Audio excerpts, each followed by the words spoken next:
Hello there, and welcome to Gina Gardiner and Friends. I'm Gina Gardiner, and I'm absolutely thrilled to be able to introduce to you Darren Wells. Our theme today is a difficult one, dealing with grief, and I know many of you who are listening will have experienced the deep pain that grief can bring. But actually, it's not just about dealing with grief, it's about how you can make that into something more positive. I know from my own experience of dealing with grief that at times it can feel totally overwhelming. But Darren's going to share with us an amazing story. Darren, welcome to the show. Thank you for inviting me. Absolute pleasure. I think the best thing to do is to ask you to share your story. You know, how comes that you become a playwright, an author, a filmmaker? That sounds incredibly glamorous. It does. So thank you. So I'm really bad at relationships. I've had a few of them, but I find them really difficult. And no disrespect meant here, Gina, but I find women quite difficult generally. So a few years ago now, I was going out with this girl. We were going out with each other for about 3 or 4 years. Things were going really well. We got engaged and all of that stuff. But her behavior over a period of time became increasingly erratic. Right. And it caused us to split up. A week later, she rang me back and she said, look, can we try and sort this out? I've booked us to go on a holiday. I hope you're not going to let me down. I hope you'll come with me. I'm a bit of a softie and a bit of an old romantic. So I thought, okay, we can do that. I'll go on holiday. We went on holiday. We had a wonderful holiday. Really lovely time. We seemed to get on really well. We came back on the Friday. I saw her Saturday. I saw her Sunday. She was fine. The Monday morning when we were supposed to go back to work, I had a phone call from her work late morning saying she hadn't gone in and had she overslept or whatever it was. Now, her sleep had always been quite poor and she was given sleeping tablets by the doctors. And I assumed that she'd taken a sleeping tablet and that had meant she'd overslept. So I went round to her flat and I found that she died in her sleep overnight. Goodness. I found the body, which looking back on, I was actually really glad that I did, because I would have hated that to have been found by someone else. But it transpired that she had epilepsy and she didn't know she had it. And what was happening was every night she was getting poor sleep because she was having these tiny epileptic fits in her sleep. And that was causing her sleep to be disturbed. And as a result of that, it meant that she was never getting good night's sleeps. Right. So I never wanted to be that. So everyone was very sympathetic and very sorry, and I get that completely. But over time, I never wanted to be that person that people avoided because they didn't know what to say. Or that person who I realized everyone thinks that when you lose someone you love, that you get superhuman hearing because everyone whispers at you, and your neck muscles become very lax because everyone turns their head to one side when they're talking to you. And I was sick of people asking me how I felt. So I thought this girl was really tiny, but she had this massive personality. So I would write a book, and I would write it as a work of fiction, but very much explaining how I felt and allowing people to understand that process a little bit more. So I wrote this book. I wrote it in the third person because I didn't feel I was strong enough to really write about how I felt. And I gave it to my best friend and he read it and he said, oh, this is really good. You ought to try and get it published. And I kind of went, no one's going to want to buy a book about a girl who buys handbags and gets drunk at weekends.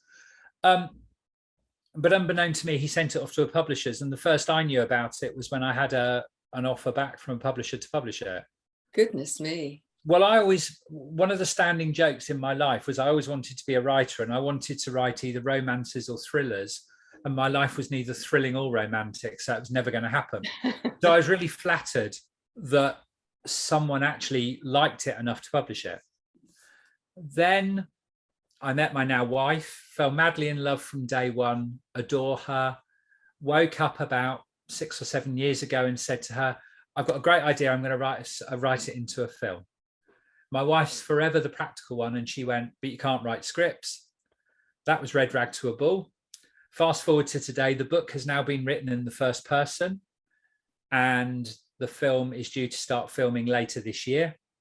And I've been approached now by a playwright who loves the story and wants to turn it into a play, and I'm working with him on that as well. That's amazing. I want to talk to you about grief in itself. Yes. Because I think for so many people that when somebody is bereaved, and that's only one sort of grief. I think there's a grief when you lose perhaps your job or you lose Yes. a friend. But let's talk for a moment about the grief that comes with bereavement. And I know of several people who because they don't know what to say, they say nothing. Yes. And I can remember a very close friend of mine, her father died very suddenly. She was a teacher. She had a week off from school. In those days, the funerals seemed to happen much more quickly than they do these days. And when she went back to school, nobody mentioned it. And she said it felt as if it negated who her father was. It was as if he'd never happened. Yes. And she felt unable to talk about it and unable to express how she felt because there was this vacuum. And, I've often talked, many of my clients have come to me because they're struggling with grief. And it always seems to me that those on the outside, if you don't know what to say, then simply say, I don't know what to say. There aren't words that feel right. I just want you to know that I care. And I think that when people can do that, they at least open the door to that other person feeling that their grief is validated and that somebody there actually values their experience. But I think there's another side to it as well, which is that, and this is going to sound really sexist, I don't mean it to, but I think as a man, and I'm 6 foot tall and on the face of it, kind of quite sporty and all that sort of stuff, people expect you to deal with it. Yeah. They don't expect you to be able to articulate how you feel, and they feel really awkward if you then fall apart in front of them. Oh, that's very true. But I think we're talking about two very different things. I think people's expectation of the bereaved person is one thing, and I think you're quite right. Men, particularly in the UK, are supposed to be stoic and stiff upper lip. But I was talking very specifically about people on the outside's reaction to those who've been bereaved. And it doesn't. But don't you think that there's a link there in that people don't want to open that Pandora's box?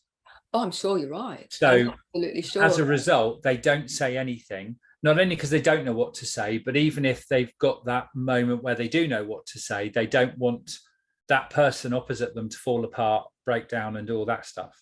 Because then they would have to deal with that. No, yeah. I absolutely accept what you're saying there. And I think, one of the other challenges about such a difficult situation, particularly if it's a sudden death, although I've been in a situation where, somebody's dying has been very well documented and waited, just waiting for it to happen. And also sudden death. My brother suddenly dropped dead at the age of 49 on cycling, getting ready for the London to Brighton cycle race. And whether you're expecting it or not, it still comes as a shock at the end. Yes. But I do think there's a different dynamic when it comes completely out of the blue. Yes, I think it's almost so massive, people can't get their head around it. Yeah. So it's like a really hard maths problem. It's too difficult, so they don't deal with it at all. No. So we've been talking, Darren Wells and I, about dealing with grief and looking for opportunities to make something positive out of it. And I wanted to explore with Darren how we as a society deal with death. If you go back not that many years ago, death was very much a part of living because it was very common for babies to die and mothers to die in childbirth, that unless you were 5 pounds when you were born, the chances are you wouldn't survive an English winter, that there was so many diseases, accidents and wars where people died, and were very often laid out on the dining room table, and it was very much a part of our daily life. And my belief, and you may just completely disagree with me, Darren, is that it's all become very clinical and very removed from daily living. I wouldn't disagree with you, but I've probably got a slightly different slant on it. I think from my point of view, we've almost become desensitized to it. Mm-hmm. I think what with TV programs, films, things like that, you know, there's a lot of them out there that deal with it. They don't have the emotion. So people have almost become brainwashed that when you see it going on TV or in a film, that's the correct way to deal with it. And it becomes a subconscious way of dealing with it. So rather than, I use this term quite loosely, but rather than being a grown-up about it and actually having a proper conversation, we don't. And we almost go into that spectator mode. So we're not part of it. We're actually watching it going on. And that means we can then detach ourselves from the emotion of the situation. I think there's a lot of truth in that. But, you know, one of the things that strikes me is how many people avoid creating their will. Because if I talk about a will, then I'm talking about my death, and I don't want to talk about that. Yes. That will make it real. Or asking people their wishes, you know, when people do die, how would they like to be treated? Do they want to be buried or cremated? Do they want to be in a natural surrounding? Then when someone dies, you have the problem of thinking, well, what am I going to do? How am I going to manage this? Because you don't know what they wanted. No, absolutely. And funnily enough, there's a comment in my book where they're talking about death, and the main male character says, I never said that she died, because then I would have to face the fact she actually had. So it's always, she's gone, or those kind of very generic comments. We use so many passed over. Yes. Past, you know, departed. But rather than using this D word, and I'm hoping that with the book, and people will relate to it. There's a passage in the book where he goes to see her in the chapel of rest. Yes. And there's this comment that he makes where he says she's like Michelangelo beautiful, because she's perfect at that moment. And I want to try and get across this idea that people are here for such a short period of time. We need to cherish them when they are. Absolutely. Because we never know what's around the corner. And it's awful to then look back and regret the fact they're not there anymore. I couldn't agree with you more. And for me, the gift, if I use my brother's death as an example, because that was so out of the blue, and he was such a vibrant, big personality, that one moment he was here and the next he wasn't. And I had to make sense of that. And for me, there were certain gifts that came out of it. And my brother, unusually for a man, I think, and maybe that's a generalization, was really good at keeping in touch. And it would often just be a text which says, love you, or thinking of you, or just D and a cross because his name was David.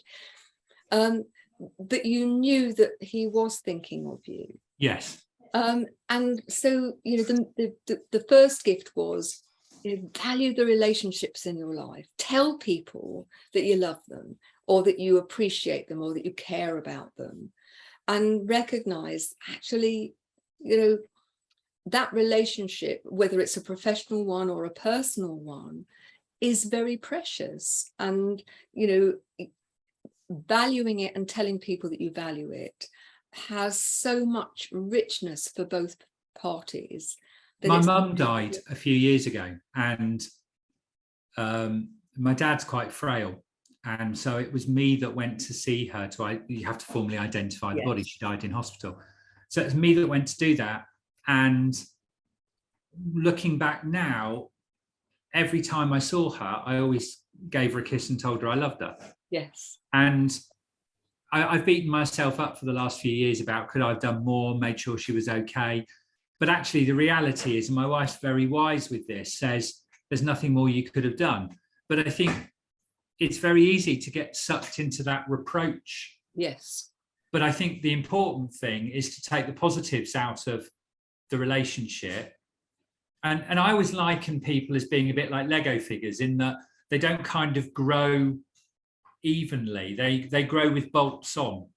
Yeah. And I think it's really nice to think that without my mum, without my girlfriend, I wouldn't have a wonderful wife and wonderful children and two slightly crazy, wonderful dogs now. But they've all kind of got me to this point. And I think it's really important that we cherish the people when they're here.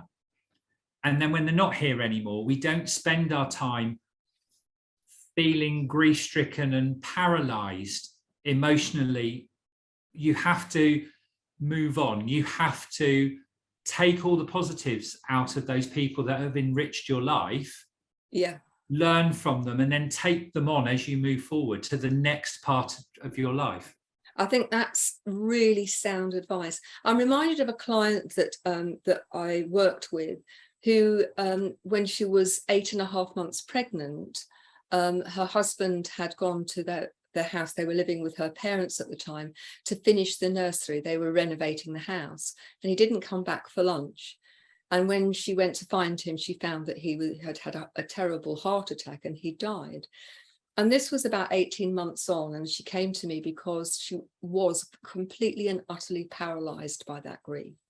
And I can understand it, you know, having to deliver a baby 2 or 3 weeks after your husband has died, and that life together, that she was grieving not only for her husband, but the life that they had dreamed of and planned. Of course. And there were 2 things that she reported back to me that really helped. And one of them was I asked her the question, what would Ash, and that was her husband's name, what would Ash want for you? Would he want you to be living in this hell of blackness? And she got quite cross with me and said, well, no, of course he wouldn't. And I said, well, ultimately, if you're not doing it for yourself, you need to do it for your son, but also just think about what Ash would want for you. And I think particularly people who care about you, they don't want you to stay in that blackness. They want you to get on and to live. Life is for living. But the other thing that helped her is, you know, when you tune into a radio, you've tuned into the radio station, or you're on an app, you know that other radio stations exist. So let's use the UK one. You might be listening to Radio 4, but you know that Radio 123 exist. And if you imagine tuning in to another wavelength, then you will be able to hear the loved one's voice and what they would say to you in any given situation. It's really funny you should say that, because there's a comment in the book where we were at the funeral and I had to give a speech, you know, get up and do a eulogy. And that was really tough, but I knew I had to do that. Yeah. And I always remember that after I'd given my speech, the vicar said to me, or said to everyone, you've got to imagine that person is on a boat and they've just sailed out of sight of you.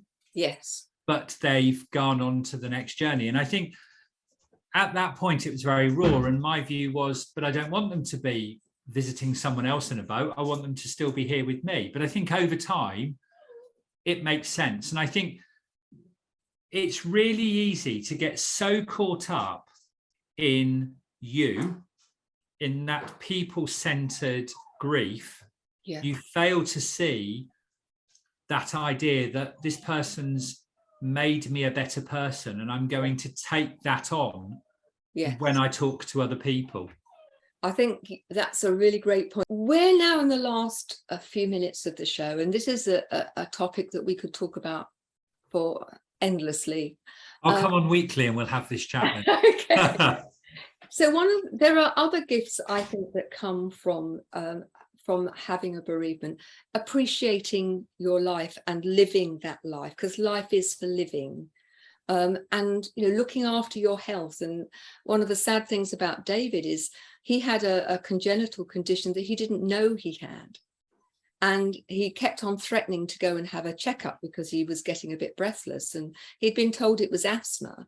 But if he'd gone and had a proper checkup, there was a simple treatment that could have solved it.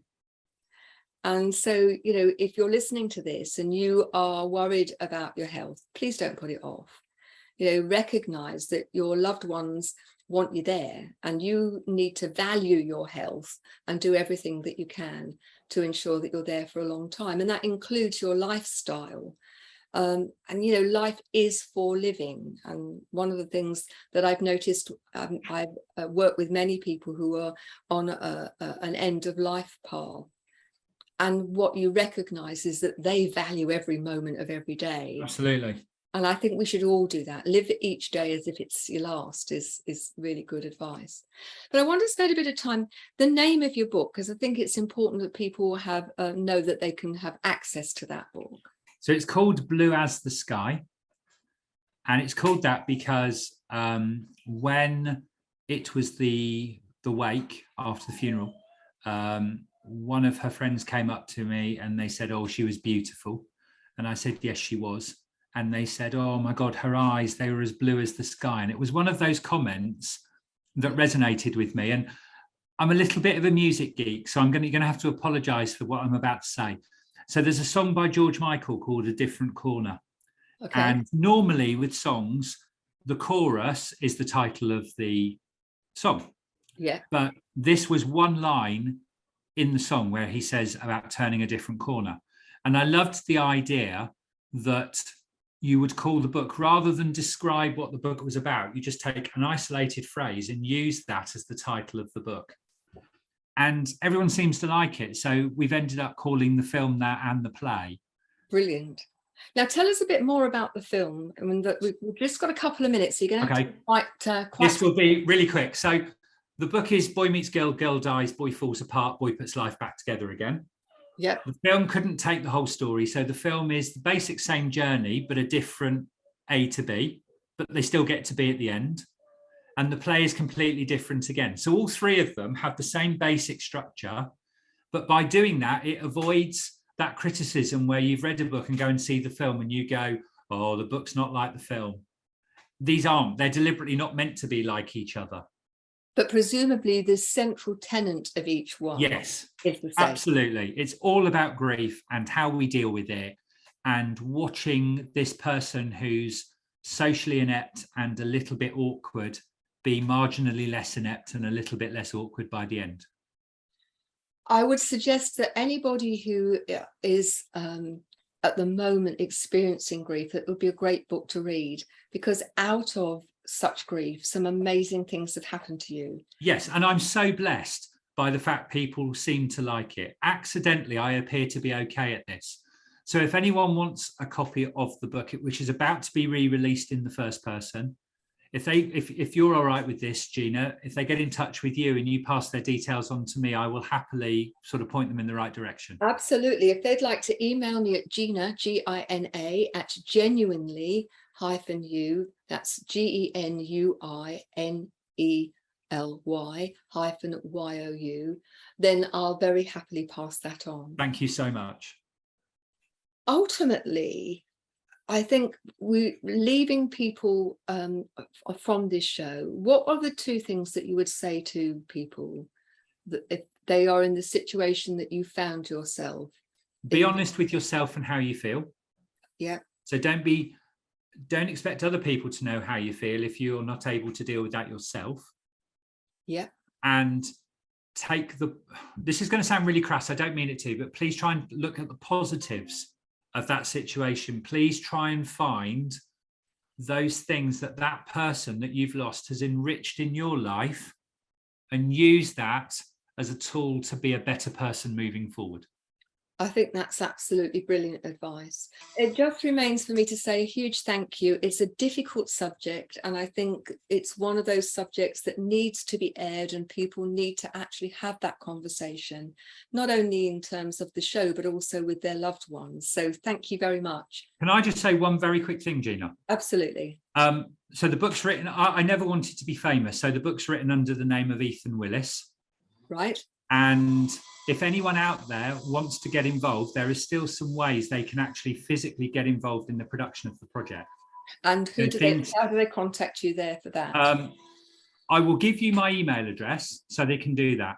So it's blue as the sky 2018 at gmail.com. Okay. If they want to drop me an email, I can go through some of the areas that we're always looking for people to help with. Because it's an independent film project, we will give people an opportunity to do something they might not normally have a chance to do. Brilliant. Thank you very much. That's blue as Thank you so much. 2018 at gmail.com. And remember, my email is gina@genuine-you.com. Thank you so much for listening to the show, and please tune in to the next one.